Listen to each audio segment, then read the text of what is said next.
Hello दोस्तों, नमस्कार। आज के सेशन में आपका स्वागत है। आज हम लाइफ प्रोसेसेस इन लिविंग ऑर्गेनिजम्स का पार्ट 1 का लेक्चर 2 कर रहे हैं। मैं थोड़ा सा टेढ़ा मेढ़ा दिख रहा हूँ, क्या फ़र्क पड़ता है, लेकिन आप पढ़ाई पे कॉन्सेंट्रेट कीजिए, कि नहीं। तो हमारा लाइफ प्रोसेसेस इन लिविंग ऑर्गेनिजम्स चल रहा है, जैसा कि आपको पता है। Is it recording?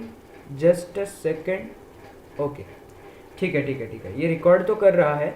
ओके, सो हाँ, तो आज के सेशन में हम क्या क्या पढ़ने वाले हैं। देखिए, आज के सेशन में हम सिर्फ इंट्रोडक्शन ले रहे हैं, ठीक है, लाइफ प्रोसेसेस का, जो कि है लिविंग ऑर्गेनिजम्स में कौन से लाइफ प्रोसेसेस होते हैं वगैरह, इसका इंट्रोडक्शन ले रहे हैं। और नेक्स्ट सेशन आपके लिए इंपॉर्टेंट अनाउंसमेंट है। अगर आपने देखा है so you can skip this part, नहीं तो फिर मैं एक और बार बता रहा हूँ कि लेक्चर 3 से आगे हम क्या करने वाले हैं।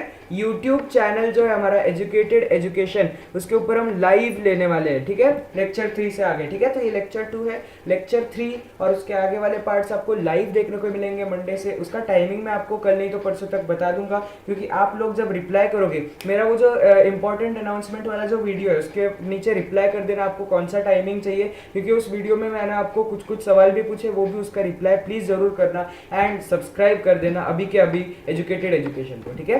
तो चलिए शुरुआत करते हैं।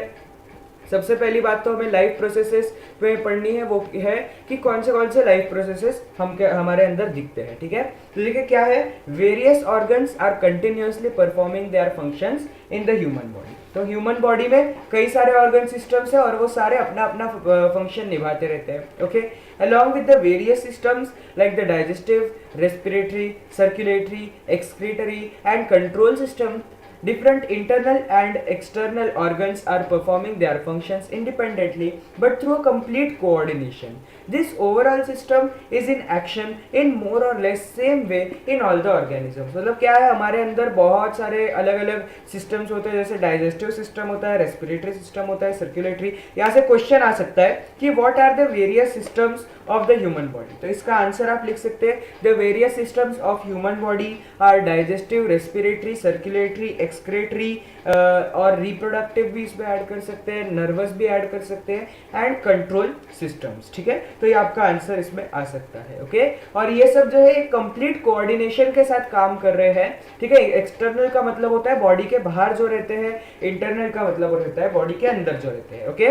और ये क्या होता है, हर एक ऑर्गेनिज्म में ऑलमोस्ट सेम ही फंक्शन रहता है, ठीक है। जैसे कि अभी डाइजेस्टिव सिस्टम की बात कर लो तो हर एक ऑर्गेनिज्म में इसका फंक्शन तो डाइजेस्ट करना ही होता है फूड को, ठीक है। फिर अगर सर्कुलेटरी सिस्टम की बात करो तो मैक्सिमम ऑर्गेनिजम्स में उसका ब्लड ट्रांसपोर्टेशन का ही काम रहता है, ठीक है। तो ऐसे ही ज्यादातर जो सिस्टम है वो हर एक ऑर्गेनिज्म में कुछ एक जैसे फंक्शन करते रहते हैं। Those are in need of continuous source of energy for this purpose. तो इस पर्पस के लिए वो उनको क्या चाहिए रहता है, कंटिन्यूअस सोर्स ऑफ एनर्जी चाहिए रहता है, ओके। ये समझ में आ गया होगा। अब देखिए क्या है, carbohydrates, fats and lipids are the main sources of this energy and it is harvested by the mitochondria present in each cell, ठीक है। तो देखिए क्या है, यहाँ से क्वेश्चन आ सकता है, what are the main sources of energy in the human body. तो इसका आंसर आएगा कि carbohydrates, fats and lipids are the main sources of this energy of energy in the human body, okay. So कौन सी चीजें, carbohydrates, fats, lipids. कल मैंने lipids का मतलब आपको बताया था कि फैटी एसिड्स और अल्कोहल का जब बॉन्ड बनता है तब उससे लिपिड्स फॉर्म होते हैं, ओके।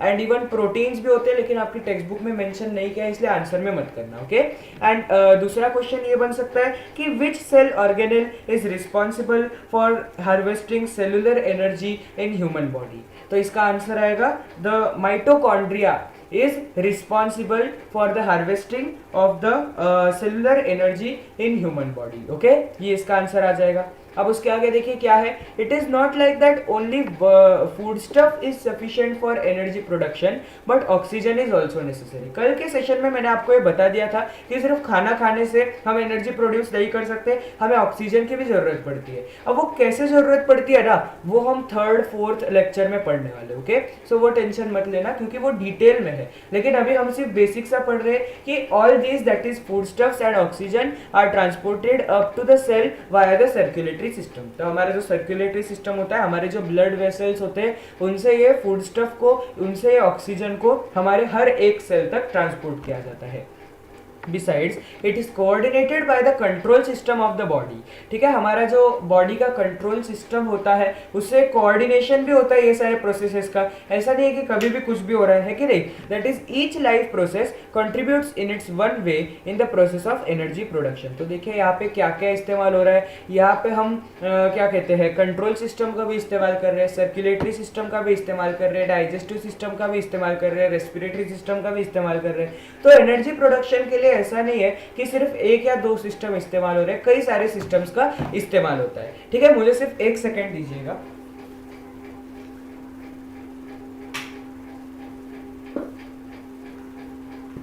तो क्या आपको बात समझ में आई यहाँ पे क्या हो रहा है. ओके, और उसके बाद लास्ट पॉइंट क्या दिया है, functioning of all these life processes also requires energy. तो इन सब लाइफ प्रोसेसेस को फंक्शन करने के लिए, चालू रखने के लिए भी हमें एनर्जी की जरूरत होती है. ठीक है, अब आगे बढ़ते हैं. Next thing is humans and other animals consume the fruits and vegetables. तो ह्यूमंस रहते हैं, बाकी भी एनिमल्स होते हैं, वो क्या करते हैं, फ्रूट्स और वेजिटेबल्स खाते हैं, जो आपको पता है.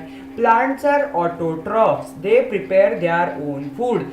ओके, क्वेश्चन आ सकता है कि व्हाट आर ऑटोट्रॉफ्स. ठीक है, तो आंसर क्या आ सकता है आपका कि organisms like green plants that prepare their own food are known as autotrophs. मतलब जो अपना खुद का खाना बना लेते हैं उन्हें ऑटोट्रॉफ्स कहते हैं. इतना आसान है. ओके, सो ये हो गया आपका ऑटोट्रॉफ्स के बारे में. They utilise some of the food for themselves whereas remaining is stored in various parts like fruits, leaves, stem, roots etcetera. मतलब वो जो अपना फूड बनाते हैं उस फूड का कुछ इस्तेमाल करते हैं और बाकी के फूड को वो स्टोर कर देते हैं. कहाँ स्टोर करते हैं, फ्रूट्स में स्टोर करते हैं, लीव्स में स्टोर करते हैं, स्टेम में, रूट्स में. ठीक है, अपने अलग अलग पार्ट्स में ये स्टोर करके रखते हैं. Okay, we consume all these plant materials and obtain different nutrients like carbohydrates, fats, proteins, vitamins, minerals etc. तो ह्यूमंस को कहाँ से आ रही है एनर्जी, जो प्लांट्स होते हैं. ठीक है, उन प्लांट्स से, देखिए प्लांट्स के अंदर कुछ फूड स्टोर्ड रहता है, तो इंसान क्या करेगा, इंसान उन प्लांट्स के स्टोर्ड फूड को लेगा और वो खा लेगा. तो इंसानों में भी वही न्यूट्रिएंट्स आ जाएंगे, जैसे कि कार्बोहाइड्रेट्स हो गए, फैट्स हो गए, प्रोटीन्स हो गए, विटामिन्स हो गए, मिनरल्स हो गए. ठीक है, ये सारी चीजें. ओके, अब देखिए आपको एक क्वेश्चन दिया गया है कि which food materials do we consume to obtain these nutrients. ये न्यूट्रिएंट्स को कंज्यूम करने के लिए हम कौन से फूड मटेरियल्स खाते हैं. तो इसका आंसर देखिए, अगर हमें कार्बोहाइड्रेट्स चाहिए, तो देखिए we obtain the carbohydrates from milk, ये इंपॉर्टेंट है, fruits, jaggery, cane sugar, vegetables, potatoes, sweet beets and cereals like wheat, अरे यार किधर गया, like just a second, wheat, maize, ragi, jowar, millet, rice etcetera. ठीक है, तो अब देखिए हमें क्या क्या चाहिए रहता है, मिल्क, फ्रूट्स, जैगरी. यहाँ पे आप देख सकते हैं, मैंने आपको लिस्ट दे के रखी है.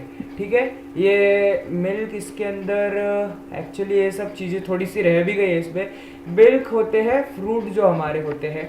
ठीक है, फ्रूट से हमें मिलता है. फिर जैगरी होता है, जैगरी के बाद केन शुगर होता है. ठीक है, केन शुगर का मतलब होता है कि जो हमारा शुगर होता है अनप्रोसेस्ड वाला. ठीक है, जिसमें हम वाइट कलर वो नहीं डालते हैं, वो वाले को हम केन शुगर कहते हैं. ओके, उसके बाद और क्या क्या है देखो, sweet beets. Okay, sweet potatoes, vegetables. Okay, अब देखिए क्या है, ये जो पोटैटो होते हैं, ये स्वीट पोटैटो, वाइट पोटैटो जो भी होते हैं, जो हमारी वेजिटेबल्स होती है, जैसे पंपकिन हो गया. ठीक है, फिर उसके बाद और क्या क्या, ग्रीन पीस हो गया. ठीक है, ये जो वेजिटेबल्स है they are rich in carbohydrates, यहाँ से हमें काफ़ी सारे कार्बोहाइड्रेट्स मिलते हैं. ओके, एंड स्वीट बीट्स का मतलब होता है कि ऐसे मीट जो कि खाने में थोड़े स्वीट होते हैं. ठीक है, और उसके बाद कई सारे सीरियल्स भी होते हैं. सीरियल्स का मतलब होता है जो ग्रेन प्रोडक्ट्स होते हैं, जैसे कि वीट होता है, मेज होता है, मेज मतलब कॉर्न. ठीक है, तो हमारा वीट हो गया. ठीक है, हमारा मेज हो गया, किधर है मेज, है क्या इसमें.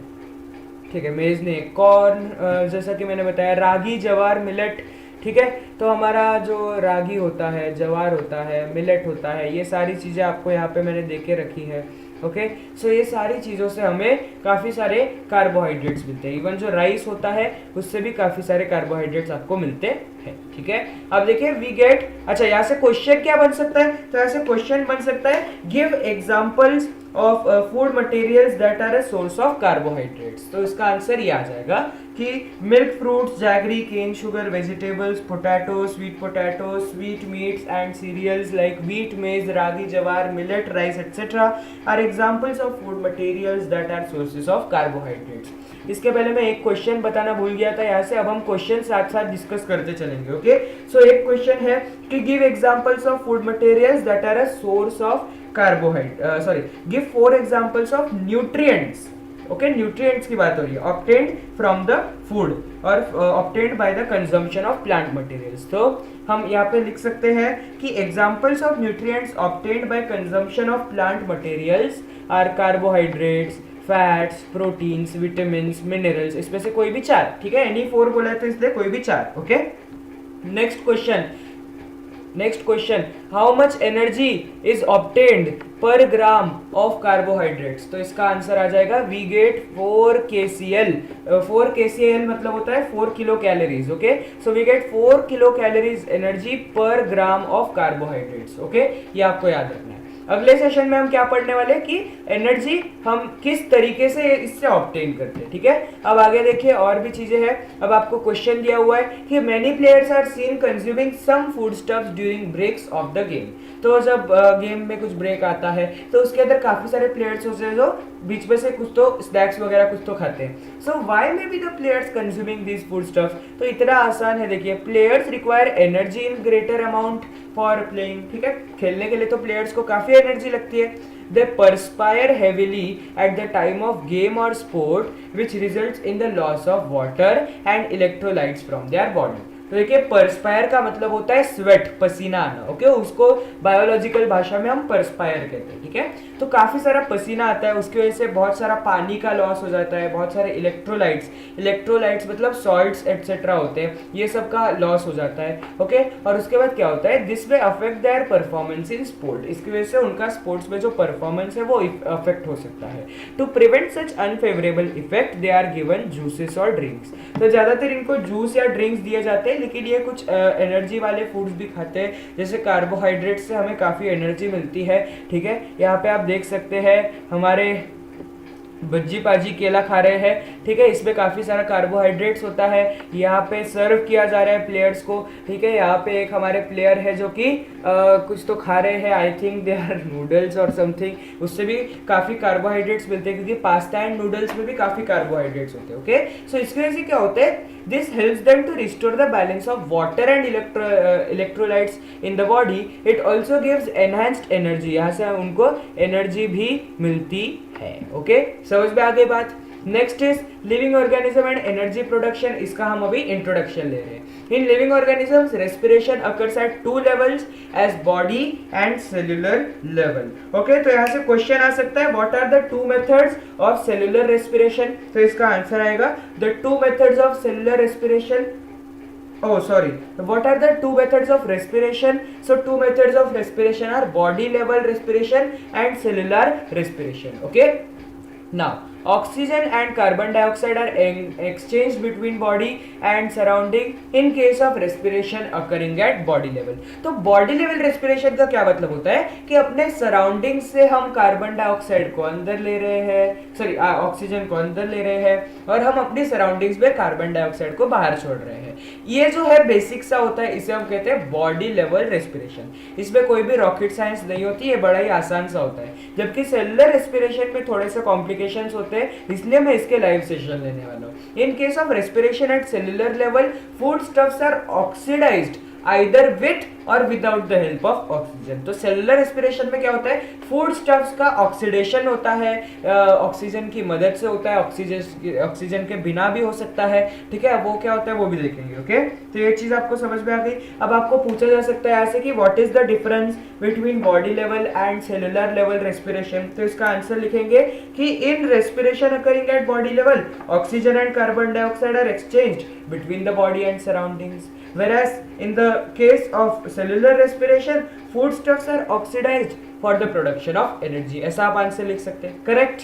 सो दोस्तों, अगर अच्छा लग रहा हो तो लाइक का बटन दबा दो फटाफट। ठीक है, अब देखिए यहाँ पे देख सकते हैं कि बॉडी का जो ब्रीदिंग प्रोसेस होता है इसे हम कहते हैं बॉडी लेवल रेस्पिरेशन, जबकि जो सेल्यूलर रेस्पिरेशन होता है वो सेल के अंदर होता है। ओके, अब आगे देखते हैं, अब कुछ क्वेश्चंस देके रखे। First is how many atoms of carbon, hydrogen and oxygen are respectively present in a molecule of glucose. तो अब ये क्यों चाहिए, आपकी तैयारी करा के ले रहे हैं जिससे कि आप आगे का समझ सको, ठीक है। तो देखिए ग्लूकोज का हमारा केमिकल फॉर्मूला होता है, मॉलिक्यूलर फॉर्मूला होता है C6H12O6। आपने एक थर्ड स्टैंडर्ड से पढ़ा है, करेक्ट। तो देखिए C6H12O6 जो होता है, इसके अंदर क्या है, कितने कार्बन है, 6 कार्बन है। कितने हाइड्रोजन है, 12 हाइड्रोजन है। कितने ऑक्सीजन है, 6 ऑक्सीजन है। ओके, सो इतनी आसान सी चीज है, तो कोई भी इसमें डिफिकल्ट चीज नहीं है। So you can write the answer, in one molecule of glucose there are 6 atoms of carbon, 12 atoms of hydrogen and 6 atoms of oxygen. Hence glucose is C6H12 and O6. ठीक है, अब आगे बढ़ते हैं। Which types of chemical bonds are present between all these atoms? तो आपको ये याद रखना पड़ेगा कि इसके बीच में कोवैलेंट बॉन्ड्स होते हैं। अब कोवैलेंट बॉन्ड्स क्यों होते हैं, क्योंकि भाई कार्बन है ना, कार्बन, अगर आपने मेरे से कार्बन एंड इट्स कंपाउंड्स पढ़ा है तो मैंने बताया हुआ है कि कार्बन हमेशा कोवैलेंट बॉन्ड्स बनाता है, तो इसलिए यहाँ पे कोवैलेंट बॉन्ड्स हमें देखने को मिलते हैं। Okay, so these atoms have covalent bonds between them. Now in terms of chemistry what happens actually when a molecule is oxidised. अब देखिए केमिकल रिएक्शंस एंड इक्वेशंस वाला चैप्टर अभी तक हमने पढ़ा नहीं है, लेकिन मैं आपको उसमें से एकदम सिंपल सी बात बता देता हूँ कि अगर कोई मॉलिक्यूल का ऑक्सीडेशन हो रहा है, when a molecule is oxidised, तो यहाँ पे दो चीजें होती है, या तो वो ऑक्सीजन एटम गेन कर रहा है या तो वो इलेक्ट्रॉन लूज कर रहा है। ठीक है, या तो वो ऑक्सीजन एटम ले रहा है या तो वो इलेक्ट्रॉन्स को दे रहा है। ठीक है, ये दो चीजें होती है जब मॉलिक्यूल का ऑक्सीडेशन होता है। Okay, I hope it is clear to all of you. अब देखिए थोड़ा सा ही पार्ट बचा है, टेंशन मत लो बिल्कुल, ठीक है, फटाफट कंप्लीट करेंगे। Carbohydrates of the food that we consume every day are mainly utilized for the production of energy required for daily need। तो ज्यादातर जो कार्बोहाइड्रेट्स होते हैं उनका क्या इस्तेमाल होता है कि हमारी जो एनर्जी है उसे प्रोड्यूस करने के लिए कार्बोहाइड्रेट्स का इस्तेमाल होता है। This energy is obtained in the form of ATP. तो एटीपी के फॉर्म में एनर्जी हमारी बनती है। For this purpose glucose a type of carbohydrates is oxidised step by step in the cells. तो इसके लिए क्या होता है, जो ग्लूकोज होता है ना, ये देखिए क्या है, कार्बोहाइड्रेट्स का जब डाइजेशन होता है, उसका जब ब्रेकडाउन होता है, तब उससे ग्लूकोज फॉर्म होता है। ठीक है, ग्लूकोज फॉर्म होता है और उस ग्लूकोज का स्टेप बाय स्टेप ऑक्सीडेशन किया जाता है जिससे कि ये एटीपी मतलब एडिनोसिन ट्राइफॉस्फेट बनाया जा सके। So this is called as cellular respiration. ठीक है, तो सेलुलर रेस्पिरेशन क्या होता है, ये आपको समझ में आ गई बात। ओके, सेलुलर रेस्पिरेशन में क्या हो रहा है, ग्लूकोज जो कि एक कार्बोहाइड्रेट्स का टाइप है उसको ऑक्सीडाइज किया जा रहा है स्टेप बाय स्टेप, और उसको हम सेलुलर रेस्पिरेशन कहते हैं। ओके, फिर उसके बाद next is cellular respiration occurs among the living organisms by 2 methods. तो देखिए 2 मेथड से सेलुलर रेस्पिरेशन होता है। देखिए पहली मेथड होती है द एरोबिक रेस्पिरेशन, जहाँ पे ऑक्सीजन का इन्वॉल्वमेंट होता है, जिसमें ऑक्सीजन रिक्वायर्ड होता है, जबकि दूसरा मेथड होता है एनएरोबिक रेस्पिरेशन, जिसके अंदर ऑक्सीजन का इन्वॉल्वमेंट नहीं होता। तो आप इसे याद कैसे रखेंगे, क्या आपने एरोबिक्स के बारे में सुना है? एरोबिक्स मतलब वर्कआउट करते हैं, ठीक है, कुछ एक डांस जैसा वर्कआउट होता है, उसे हम एरोबिक्स कहते हैं। ओके, तो उसमें क्या होता है एक्चुअली, बेसिकली एरोबिक्स में क्या होता है कि हम ऑक्सीजन ले रहे छोड़ रहे, उसकी वजह से हमारी ऑक्सीजन की कैपेसिटी बढ़ती है हमारे लंग्स में। तो ऐसे ही आप एरोबिक और एनएरोबिक याद रख सकते हैं कि एरोबिक का मतलब ऑक्सीजन से रिलेटेड और एनएरोबिक मतलब ऑक्सीजन से रिलेटेड ही नहीं है, ऑक्सीजन उसमें इन्वॉल्व ही नहीं है। ठीक है, तो यहाँ पे क्वेश्चन आ सकता है What are the 2 methods of cellular respiration? तो इसका आंसर आएगा the 2 methods of cellular respiration are aerobic and anaerobic respiration. I hope it is clear to all of you. अब देखिए in anaerobic respiration glucose is oxidized in 3 steps. यहाँ पे 3 steps में oxidation होता है ग्लूकोज का। अब ये क्या होता है, मंडे को लेक्चर 3 देखिएगा, उसके अंदर सब समझाऊंगा। ठीक है, और जो लेक्चर 3 होगा ये एनटीएससी एनएससी जेएस वगैरह के लिए भी काफी यूजफुल रहने वाला है, क्योंकि इसके अंदर मैं एक्स्ट्रा चीजें भी बताऊंगा आपको। Okay, so do come in that lecture. अब देखिए एरोबिक और एनएरोबिक में अगर आपको कोई डिफरेंस पूछ ले, ठीक है, वैसे पूछा नहीं जाता है ज्यादातर एग्जाम में, लेकिन आपकी नॉलेज के लिए चाहिए कि नहीं चाहिए ना, 11th-12th में आपको ये सब पूछा जा सकता है। ये बेसिक चीज है, आपको अगर नीट एग्जाम टारगेट कर रहे हो तो आपको ये जरूर देखना चाहिए, एनएससी जेएस टारगेट कर रहे हो ये जरूर देखना चाहिए, एनटीएससी टारगेट कर रहे हो जरूर देखना चाहिए। देखिए differences between anaerobic and aerobic respiration. देखिए एरोबिक रेस्पिरेशन में ऑक्सीजन की रिक्वायरमेंट होती है, जबकि एनारोबिक रेस्पिरेशन में ऑक्सीजन की रिक्वायरमेंट नहीं होती। दूसरा डिफरेंस होता है occurs in the mitochondria of the cells. ठीक है, एरोबिक रेस्पिरेशन क्या कहाँ होगा, माइटोकॉन्ड्रिया में भी होगा और साइटोप्लाज्म में भी होगा। ओके, यहाँ पे साइटोप्लाज्म एंड माइटोकॉन्ड्रिया होना चाहिए था। ठीक है, तो यहाँ पे आप ऐड कर लीजिए cytoplasm and mitochondria of the cells. और जबकि एनारोबिक रेस्पिरेशन सिर्फ और सिर्फ साइटोप्लाज्म में होता है। ओके, उसके बाद aerobic respiration produces a lot of ATP पर ग्लूकोज मॉलिक्यूल। हर एक ग्लूकोज मॉलिक्यूल से काफी सारा एटीपी बनाता है, जबकि यहाँ पे एनारोबिक रेस्पिरेशन में क्या होता है, इट प्रोड्यूसेस लेस एटीपी पर ग्लूकोज मॉलिक्यूल। हर एक ग्लूकोज पे कम एटीपी बनाता है। देखिए इसके अंदर कुछ तो डिफरेंस होता है कि एटीपी का प्रोडक्शन कहाँ पे कम है कहाँ पे ज्यादा है। एक सेकेंड रुक जाइए, मेरे पास इसका आपके लिए पूरा अकाउंट्स भी है, मैं एक सेकेंड में बता रहा हूँ बस। ठीक है, देखिए एरोबिक रेस्पिरेशन को एफिशिएंट रेस्पिरेशन कहा जाता है क्योंकि इसके अंदर 38 एटीपी, एक ग्लूकोज के मॉलिक्यूल से 38 एटीपी का प्रोडक्शन होता है। जबकि एनारोबिक रेस्पिरेशन को हम इनएफिशिएंट मानते हैं क्योंकि एक ग्लूकोज के मॉलिक्यूल से सिर्फ और सिर्फ 2 एटीपी का प्रोडक्शन हो रहा है। तो आपको डिफरेंस समझ में आ रहा है, एरोबिक में 38 कितने 38 एटीपी, जबकि sorry for the hand writing, जो एनारोबिक है उसके अंदर तो सिर्फ और सिर्फ 2 एटीपी। ठीक है, दिस इज द डिफरेंस। ठीक है, उसके बाद next is used when heart rate and breathing rate rise. जब हार्ट रेट होता है ज्यादा, ब्रीदिंग रेट होता है ज्यादा, तब एरोबिक रेस्पिरेशन का इस्तेमाल भी हो सकता है। और जब एनारोबिक रेस्पिरेशन कब होता है, use during the first 1 to 2 minutes of exercise. पहले 1-2 मिनट जो रहते हैं उसके अंदर एनारोबिक का इस्तेमाल होता है और उसके बाद एरोबिक का इस्तेमाल होता है। अब ऐसा क्यों होता है, ऐसा इसलिए होता है कि शुरुआत में जब आप एक्सरसाइज करते हो तब बहुत ज्यादा एनर्जी नहीं चाहिए क्योंकि आपके पास ऑलरेडी एनर्जी है। जबकि जब आप 1-2 मिनट के लिए एक्सरसाइज कर चुके होते हैं तब आपको ज्यादा एनर्जी की जरूरत होती है। करेक्ट, तो इसलिए आपको ज्यादा एनर्जी मतलब 38 एटीपी बनाना है, 2 एटीपी नहीं बनाना है, तो इसलिए आप एरोबिक रेस्पिरेशन करते हैं। ठीक है, बात समझ में आई? तो फटाफट सब्सक्राइब कर देना चैनल को। अगर आपको कोई भी डाउट है तो कमेंट सेक्शन में डालो। मेरा एक दूसरा भी चैनल है एजुकेटेड एजुकेशन, जैसा कि मैंने बताया लाइव क्लासेस मंडे से बहुत ही इंपॉर्टेंट है, उसे आप सब्सक्राइब करना। ओके, सैटरडे को भी मैं 5 बजे लाइव आने वाला हूँ, तब मैं सिर्फ मोटिवेशनल आपको कुछ बताने वाला हूँ। Okay, so that is not a class. And अगर आपको एनटीएससी नोट्स चाहिए, बोर्ड एग्जाम के प्रैक्टिस पेपर चाहिए, मुझे ईमेल कर देना। यहाँ पे मेरा ईमेल आईडी है, can you see it over here guys, can you see it? Okay, so यहाँ पे आप मुझे ईमेल कर देना। Okay, this is my insta ID, you can follow me over here. And please please please like करना, अपने दोस्तों के साथ व्हाट्सएप और टेलीग्राम पे शेयर कर देना एंड सब्सक्राइब। ठीक है, बिकॉज इट्स फ्री। ठीक है, so thank you so much दोस्तों। I am Sanket Maniyar at the Study Shack. Bye bye, मिलते हैं कल।